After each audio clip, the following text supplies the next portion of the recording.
Welcome to Indian film narrator. दोस्तों, आज हम बात करेंगे एक फिल्म कैप्टन फैंटास्टिक की। ये कहानी बिन और उसकी फैमिली की है। बिन की फैमिली में उसकी बीवी लेस्ली और उसके 6 बच्चे हैं। बिन अपने परिवार के साथ जंगल में रहता है क्योंकि उसको लगता है कि असल ज़िंदगी जंगल में ही मुमकिन है। बिन यहाँ अपने बच्चों को बहुत ज़्यादा फिज़िकल ट्रेनिंग देता है ताकि वो एक एथलीट की तरह मजबूत बन सके, और वो अपने बच्चों को टेक्नोलॉजी से दूर रखना चाहता है। इसी वजह से बिन के पास मोबाइल फ़ोन तक नहीं है। ओके, तो कहानी शुरू होती है और हम देखते हैं बिन और उसके 6 बच्चों को एक साथ। अभी अभी वो एक हिरन का शिकार कर कर आए हैं और हिरन को लेकर अपने घर जा रहे हैं। वो घर जाकर रोज़ की रूटीन के काम पर लग जाते हैं। फिर रात में वो आग जलाते हैं और सारे बच्चे उसके चारों तरफ बैठ जाते हैं और किताबें पढ़ने लगते हैं। और जैसे ही वो किताब को ख़त्म कर लेते हैं तो बिन इन किताबों में से उससे सवाल पूछता है, और फिर इसके बाद सब मिलकर गाना गाने लगते हैं और इंस्ट्रूमेंट बजाते हैं। फिर एक दिन बिन अपने बड़े बेटे के साथ शहर जाता है और छोटे सारे बच्चे उनको छोड़ने के लिए जाते हैं। और छोटे बच्चे बिन से उनकी माँ के मुतालिक पूछते हैं, जिसको गए हुए 11 महीने हो चुके हैं। बिन उनको बताता है कि उनकी माँ बीमार है और जैसे ही वो ठीक हो जाएगी वो वापस आ जाएगी। और जैसे ही दोनों शहर पहुँचते हैं तो बिन अपने काम में लग जाता है और वो अपने द्वारा बनाए हुई चीज़ों को एक दुकानदार को बेचने लगता है। इसी बीच उसका बड़ा बेटा बू अपना लॉकर खोलता है जिसमें बहुत से लेटर मिलते हैं। ये लेटर दुनिया की बड़ी बड़ी यूनिवर्सिटी से बू को आए हुए थे ताकि वो उनके कॉलेज में एडमिशन ले सके, मगर बू ने इन लेटर्स के बारे में अभी तक अपने बाप को नहीं बताया होता। इतनी देर में बिन अपनी बहन हाइपर के पास जाता है और उससे कुछ बात करता है और उससे अपनी बीवी के मुतालिक पूछता है। वो उसे बताती है कि लेस्ली ने कुछ दिनों पहले ही सुसाइड कर लिया है। ये सुनकर बिन को बहुत दुख होता है और वो वापस घर आता है और तमाम बच्चों को एक जगह इकट्ठा करता है और उन्हें बताता है कि उनकी माँ अब इस दुनिया में नहीं रही।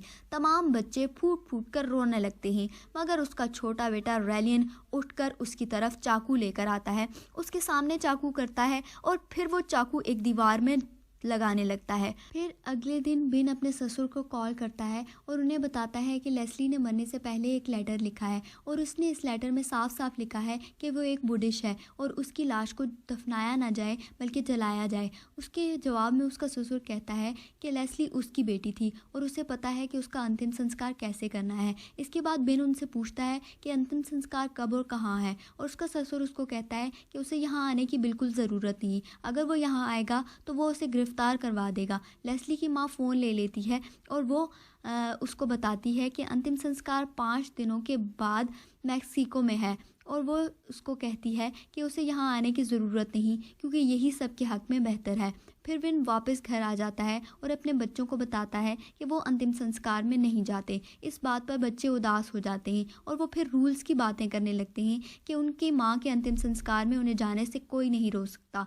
सुबह जब बिन उठता है तो वो देखता है कि उसके बच्चे पैकिंग कर कर रेडी हो चुके होते हैं, मगर फिर भी बिन नहीं मानता और उन्हें माउंटेन क्लाइंबिंग के लिए ले जाता है। पर वहाँ जाकर एलियन बहुत ही उदास होता है और क्लाइंबिंग के दौरान उसके हाथ पर भी लग जाता है और बिन देखता है कि उसके तमाम बच्चे काफ़ी उदास हैं। फिर वो उनको बताता है कि वो मैक्सिको जा रहे हैं और सब बहुत खुश हो जाते हैं। इसके बाद वो सब शहर के लिए निकल जाते हैं और वहाँ पहुँचते हैं तो बच्चे उससे पूछते हैं कि यहाँ के लोग इतने मोटे और सुस्त क्यों हैं, क्योंकि बिन के तमाम बच्चे हमेशा एक्सरसाइज करते हैं जिसकी वजह से वो मानसिक और शारीरिक रूप से काफ़ी मजबूत हैं।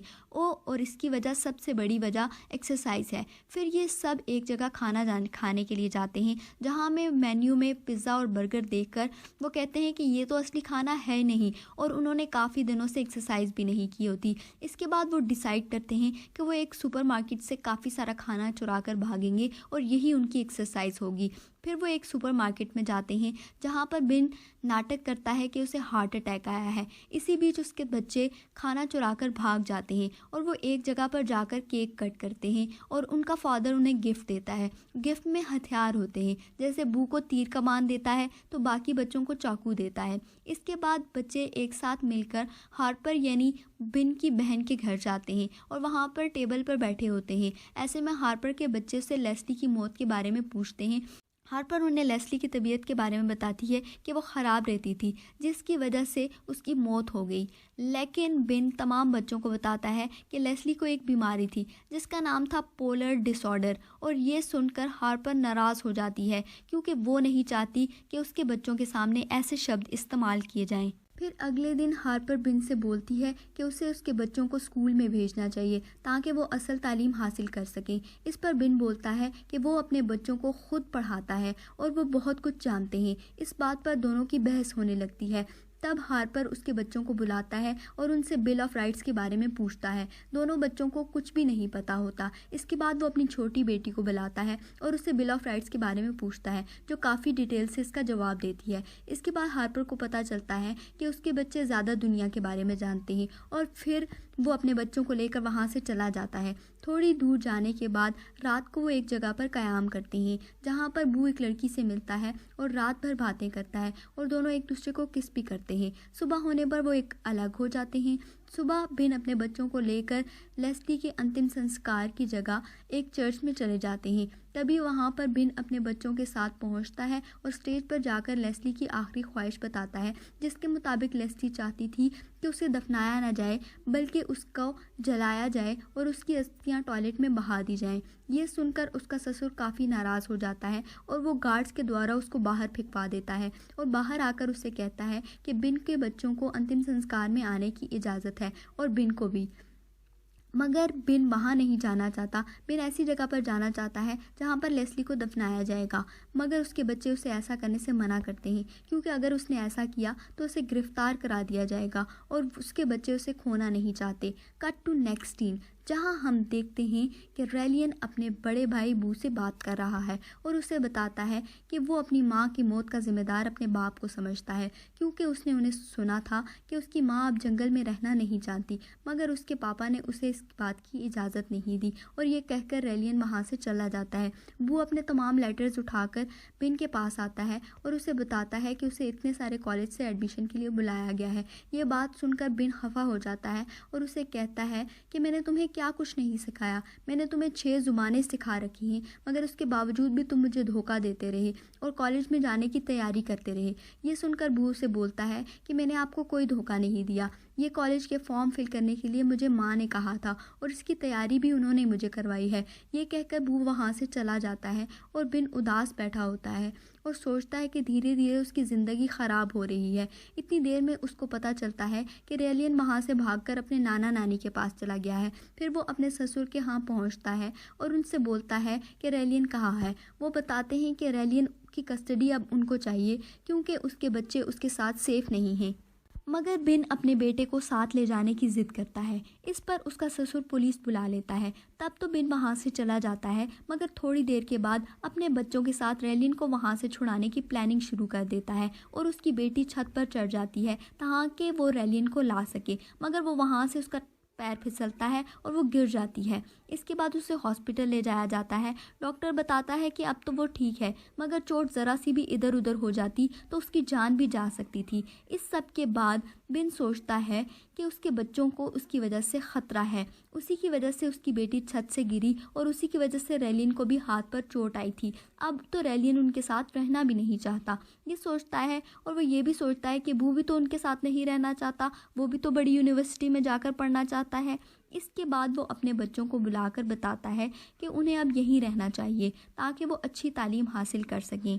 इसके बच्चे उसे कहते हैं कि वो यहाँ नहीं रहना चाहते, यहाँ पर उनका दम घुटता है, मगर वो उनकी बात नहीं सुनता और अपने ससुर को कहता है कि उसके बच्चों को शिकार काफ़ी पसंद है, वो कभी कभी उन्हें शिकार पर ले जाया करें और वो कहता है कि बू को बाहर पढ़ने के लिए भेजें। ससुर ये सब कुछ मान जाता है और बिन वहाँ से चला जाता है। पर रास्ते में हम देखते हैं कि बिन बहुत ही उदास है और रोने लगता है। उसे देखकर ऐसा लगता है कि उसकी ज़िंदगी में से सब कुछ ख़त्म हो चुका है और अब कुछ भी बाकी नहीं रहा। वो एक जगह पर रात रुकता है तो उसके बेटे गाड़ी में से निकल आते हैं। वो जब अपने बच्चों को देता है तो काफ़ी खुश हो जाता है। उसके बच्चे गाड़ी में ही थे। उसके बच्चे उससे सॉरी बोलते हैं और कहते हैं कि वो उससे नफ़रत नहीं करते, मगर वो अपनी माँ की मदद करना चाहते थे। इसके बाद उसके बच्चे उसे कहते हैं कि हम यहाँ पर जिस काम के लिए आए थे वो कर कर हम यहाँ से चले जाएंगे, यानी कि उसकी माँ की लाश को कब्र में से निकालकर उसे जलाएंगे और उसकी अस्थियां बहा देंगे।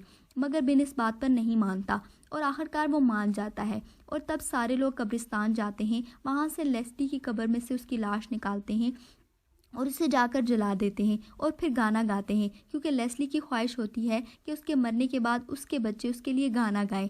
गाना गाने के बाद उसके बच्चे उसकी अस्थियां लेकर एक एयरपोर्ट पर चले जाते हैं और वहाँ टॉयलेट में उसे बहा देते हैं। इसके बाद बू को उसकी पसंद की यूनिवर्सिटी में पढ़ने के लिए भेज दिया जाता है। फिर हम देखते हैं कि वो फिर से जंगल में रहने लगते हैं। वहाँ पर बिन एक फॉर्म बना लेता है जहाँ पर वो सब्जियाँ और फल उगाता है और वो शहर में जाकर बेचता है और काफ़ी पैसे कमाता है और उसके बच्चे स्कूल भी जाने लगते हैं। यहीं पर यह फिल्म ख़त्म होती है। उम्मीद है कि आपको पसंद आई होगी। अगर पसंद आई है तो कमेंट्स में ज़रूर बताइएगा।